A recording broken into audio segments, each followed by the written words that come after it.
Hello, and welcome to Steve's English Podcast. This is Chapter 3 of Alice's Adventures in Wonderland. A Caucus-Race and a Long Tail. They were indeed a queer-looking party that assembled on the bank. The birds with draggled feathers, the animals with their fur clinging close to them, and all dripping wet, cross, and uncomfortable. The first question, of course, was how to get dry again. They had a consultation about this. After a few minutes, it seemed quite natural to Alice to find herself talking familiarly with them, as if she had known them all her life. Indeed, she had quite a long argument with the Lory, who at last turned sulky and would only say, "I am older than you, and must know better." And this Alice would not allow, without knowing how old it was, and, as the Lory positively refused to tell its age, there was no more to be said. At last the mouse, who seemed to be a person of authority among them, called out, "Sit down, all of you, and listen to me. I'll soon make you dry enough." They all sat down at once, in a large ring, with the mouse in the middle. Alice kept her eyes anxiously fixed on it, for she felt sure she would catch a bad cold if she did not get dry very soon. "Ahem," said the mouse, with an important air. "Are you all ready? This is the driest thing I know. Silence all round, if you please." William the Conqueror, whose cause was favoured by the Pope, was soon submitted to by the English, who wanted leaders, and had been of late much accustomed to usurpation and conquest. Edwin and Morcar, the Earls of Mercia and Northumbria. "Huh?" said the Lory, with a shiver.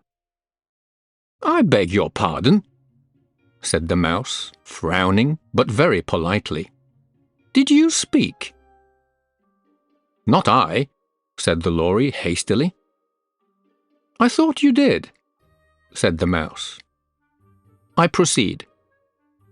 Edwin and Morcar, the Earls of Mercia and Northumbria, declared for him, and even Stigand, the patriotic Archbishop of Canterbury, found it advisable." "Found what?" said the duck. "Found it," the mouse replied rather crossly. "Of course you know what it means." "I know what it means well enough, when I find a thing," said the duck. "It's generally a frog or a worm. The question is, what did the Archbishop find?" The mouse did not notice this question, but hurriedly went on. "Found it advisable to go with Edgar Atheling to meet William and offer him the crown. William's conduct at first was moderate, but the insolence of his Normans— How are you getting on now, my dear?"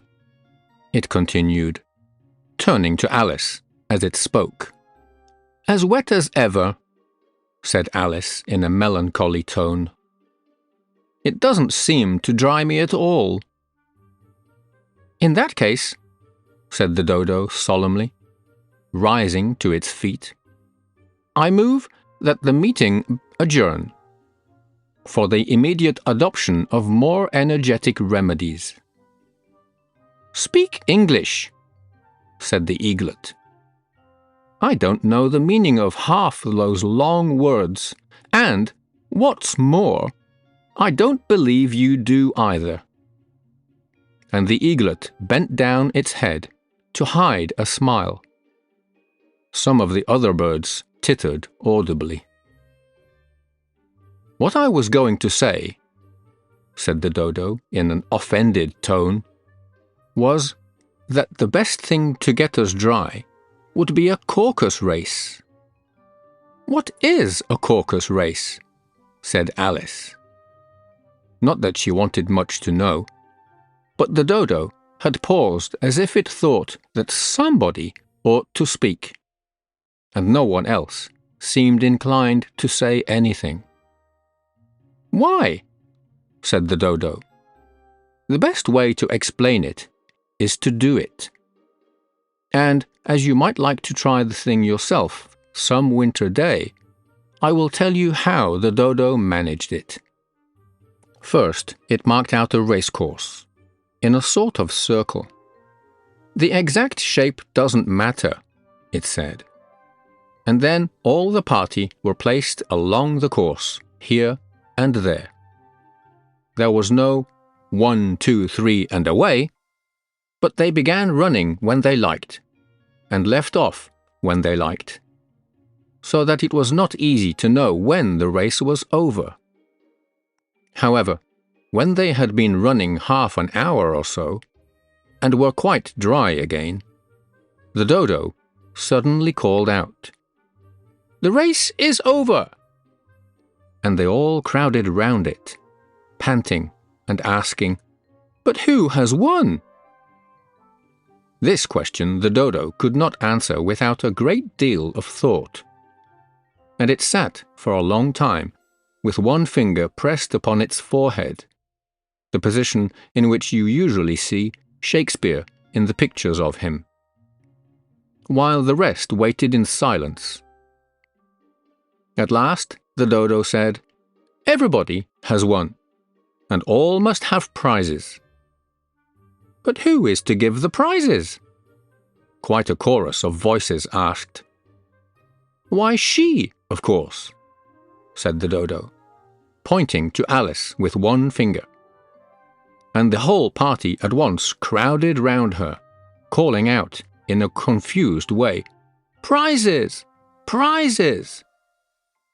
Alice had no idea what to do, and in despair she put her hand in her pocket and pulled out a box of comfits. Luckily, the salt water had not got into it, and handed them round as prizes. There was exactly one apiece, all round. "But she must have a prize herself, you know," said the mouse. "Of course," the dodo replied very gravely. "What else have you got in your pocket?" he went on, turning to Alice. "Only a thimble," said Alice sadly. "Hand it over here," said the dodo. Then they all crowded round her once more, while the dodo solemnly presented the thimble, saying, "We beg your acceptance of this elegant thimble," and, when it had finished this short speech, they all cheered.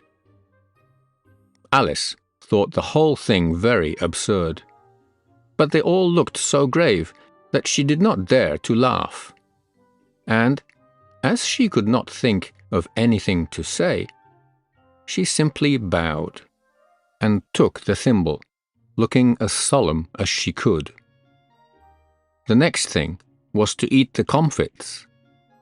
This caused some noise and confusion, as the large birds complained that they could not taste theirs, and the small ones choked and had to be patted on the back. However, it was over at last, and they sat down again in a ring, and begged the mouse to tell them something more. "You promised to tell me your history, you know," said Alice. "And why is it you hate C and D?" she added in a whisper, half afraid that it would be offended again. "Mine is a long and sad tale," said the mouse, turning to Alice and sighing. "It is a long tale, certainly," said Alice, looking down with wonder at the mouse's tail. "But why do you call it sad?" And she kept on puzzling about it while the mouse was speaking, so that her idea of the tale was something like this. Fury said to a mouse that he met in the house, "Let us both go to law. I will prosecute you. Come, I'll take no denial. We must have a trial, for really this morning I've got nothing to do." Said the mouse to the cur, "Such a trial, dear sir, with no jury or judge, would be wasting our breath." "I'll be judge, I'll be jury," said cunning old Fury. "I'll try the whole cause and condemn you to death." "You are not attending," said the mouse to Alice severely. "What are you thinking of?" "I beg your pardon," said Alice very humbly. "You had got to the fifth bend, I think." "I had not," cried the mouse sharply and very angrily. "A knot," said Alice, always ready to make herself useful, and looking anxiously about her. "Oh, do let me help to undo it." "I shall do nothing of the sort," said the mouse, getting up and walking away. "You insult me by talking such nonsense." "I didn't mean it," pleaded poor Alice. "But you're so easily offended, you know." The mouse only growled in reply. "Please come back and finish your story," Alice called after it, and the others all joined in chorus. "Yes, please do." But the mouse only shook its head impatiently and walked a little quicker. "What a pity it wouldn't stay," sighed the Lory. As soon as it was quite out of sight, and an old crab took the opportunity of saying to her daughter, "Ah, my dear, let this be a lesson to you never to lose your temper." "Hold your tongue, Ma," said the young crab, a little snappishly. "You are enough to try the patience of an oyster."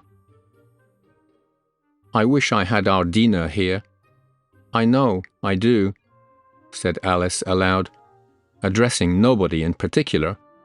She'd soon fetch it back. "And who is Dina, if I might venture to ask the question?" said the Lory. Alice replied eagerly, for she was always ready to talk about her pet.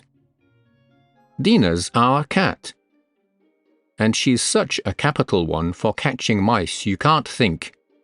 And oh, I wish you could see her after the birds.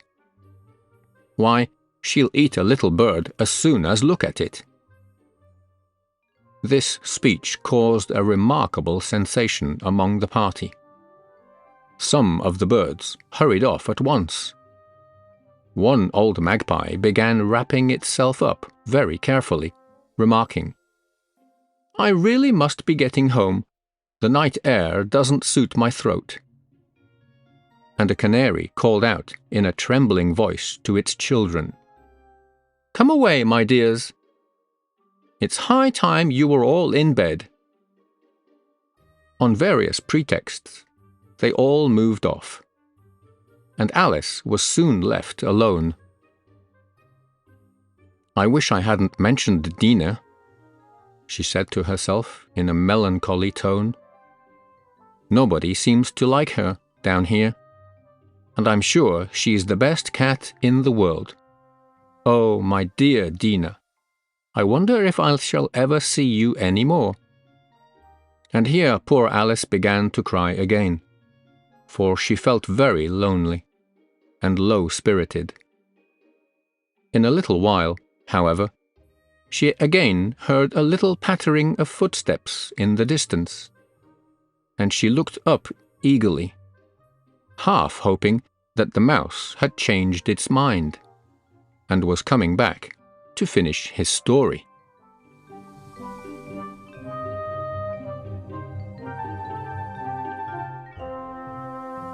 That brings us to the end of Chapter 3 of Alice in Wonderland.